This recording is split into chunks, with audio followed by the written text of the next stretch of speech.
샬롬, 하나님과 동행하는 새벽기도회 달라스 임마누엘 교회 권성철 목사입니다. 오늘도 하나님과 동행하며 풍성함을 누리시는 저와 여러분 되시길 주님의 이름으로 축복합니다. 오늘 말씀은 여호수아 5장 1절에서 9절까지의 말씀입니다. 요단 서쪽 아모리 사람의 모든 왕들과 해변의 가나안 사람의 모든 왕들이 여호와께서 요단물을 이스라엘 자손들 앞에서 말리시고 우리를 건너게 하셨음을 듣고 마음이 녹았고 이스라엘 자손들 때문에 정신을 잃었더라. 그때에 여호와께서 여호수아에게 이르시되 너는 부싯돌로 칼을 만들어 이스라엘 자손들에게 다시 할례를 행하라 하시매 여호수아가 부싯돌로 칼을 만들어 할례산에서 이스라엘 자손들에게 할례를 행하니라. 여호수아가 할례를 시행한 까닭은 이것이니 애굽에서 나온 모든 백성 중 남자 곧 모든 군사는 애굽에서 나온 후 광야의 길에서 죽었는데 그 나온 백성은 다 할례를 받았으나 다만 애굽에서 나온 후 광야 길에서 난 자는 할례를 받지 못하였음이라.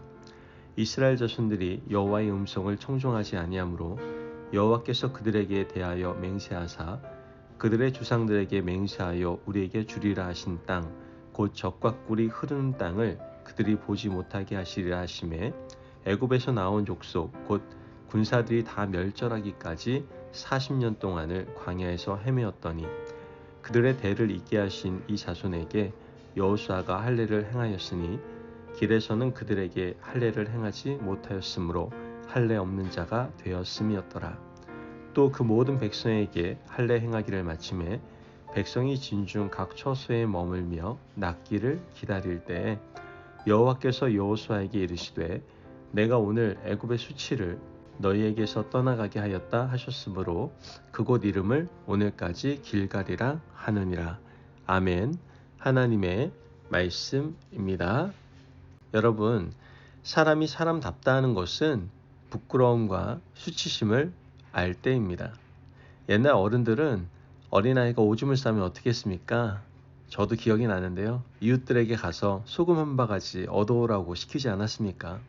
모르는 사람이 아니라 잘 아는 이웃에게 가서 소금을 얻어오라고 시키는 것은 부끄러움을 느껴서 다음부터는 오줌을 싸지 않도록 주의하라는 어른들의 지혜였던 것이죠. 하나님과의 관계에서도 이런 상황이 적용됩니다. 우리가 하나님을 잘 모를 때는 죄를 죄라고 여기지 않죠.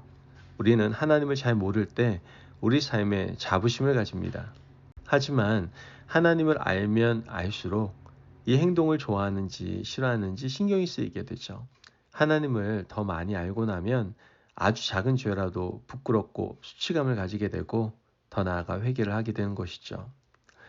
오늘 본문 말씀을 보면 이스라엘 백성들이 하나님을 잘 모를 때 행했던 애굽에서의 일을 수치를 굴려보냈다라는 말로 표현하고 있는 것을 보게 됩니다. 40년의 광야 여정을 통하여 하나님을 더 많이 알게 되면서 애굽 시절에 지었던 모든 행동들, 잘못들을 깨닫고 회개를 합니다. 이제 그 모든 과거의 잘못들은 애굽의 수치로 떠나보내고 굴려보낸 것이죠. 오늘 본문 2절 말씀을 보면 그때 여호와께서 여호수아에게 이르시되 너는 부싯돌로 칼을 만들어 이스라엘 자손들에게 다시 할례를 행하라 하시매 여기서 그때라는 말로 시작하는데요. 이때는 이스라엘 백성들이 요단강을 건너고 난 후입니다.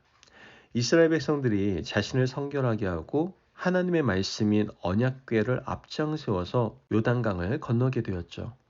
그들이 그토록 바라던 가나안 땅에 첫 발을 내딛게 된 겁니다.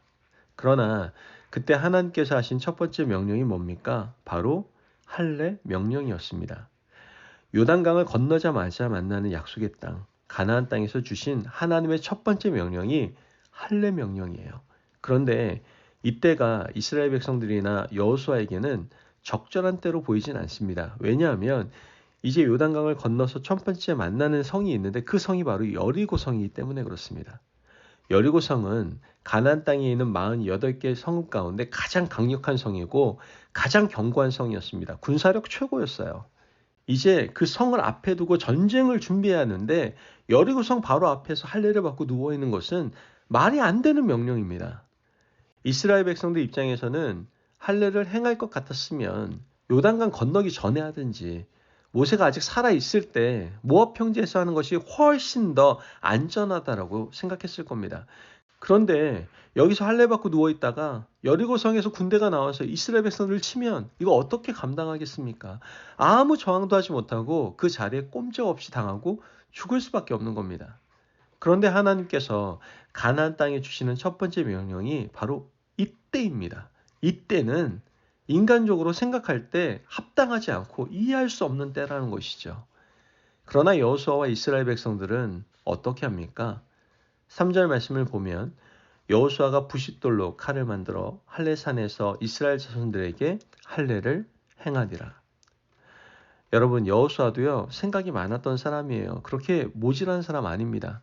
분명 생각이 있었기 때문에 이때가 적절하지 않다는 것을 누구보다도 잘 알고 있었을 겁니다. 하지만 하나님이 내리신 첫 번째 명령이 중요한 의미를 가진다는 것도 여호수아는 알고 있었던 거예요. 결국 그들은 하나님의 의도와 깊은 뜻을 신뢰하며 할례를 행하고 할례를 받게 됩니다. 할례를 받고 난 그날부터 움직일 수가 없습니다. 누워 있어야만 해요.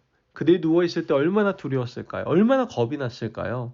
여리고성에 있는 군대가 이들이 할례 받고 누워 있다는 사실을 알고 밖으로 나와서 칼을 들고 치면 꼼짝없이 죽어야 되는데 얼마나 두려웠을까요? 그러나 그 두려움의 시간은 하루 이틀이 지나면서 하나님에 대한 확신으로 바뀌어 가게 됩니다. 하나님께서 적들의 눈을 가려주시고 하나님께서 우리를 보호하시고 지키시고 책임지심을 깨닫게 됩니다. 하루 이틀, 사흘, 나흘이 지나면서 그들은 할례 받고 낫기를 기다린 그때에 하나님의 돌보심을 깨닫게 된 것이죠. 8절 말씀을 보면 또 그 모든 백성에게 할례를 행하기를 마침에 백성이 진중 각 처소에 머물며 낫기를 기다릴 때 이렇게 기다림의 시간은 점점 확신의 시간으로 바뀌어져 가고 있었습니다.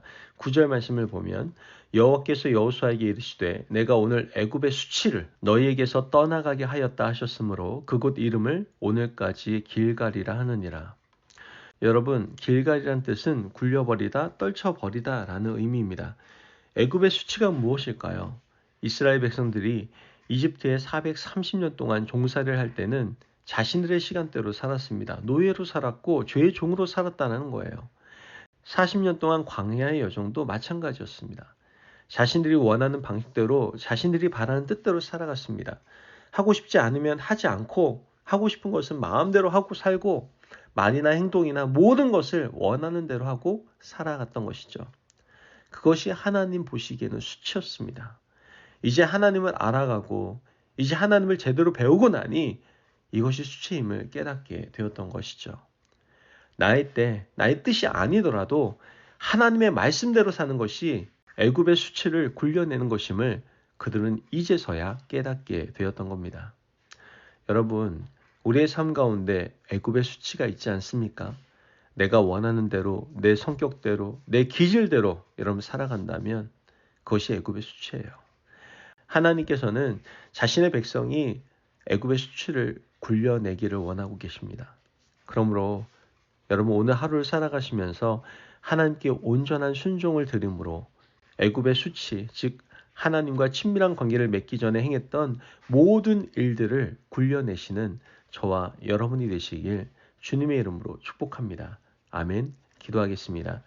사랑이 많으신 하나님 감사합니다. 오늘도 우리에게 귀한 말씀의 은혜 허락하심을 감사합니다. 하나님, 우리가 과거 정욕대로 살았던 애굽의 수치를 굴려내게 하여 주옵소서. 그리고 앞으로 하나님의 말씀에 온전한 순종으로 나아가는 삶을 살아가게 하여 주옵소서. 감사함이 예수님의 이름으로 기도합니다. 아멘. 오늘도 하나님과 동행하며 풍성함을 누리시는 저와 여러분 되시길 주님의 이름으로 축복합니다. 여러분, 하나님이 모를 때 지었던 애굽의 수치, 과거의 모든 잘못들을 여러분들 정리합시다. 그리고 결단합시다. 오직 하나님의 말씀에만 온전히 순종하겠노라고 결단함으로 성령님과 동행하는 귀한 하루를 살아가시기를 바랍니다. 말씀 안에 승리하십시오.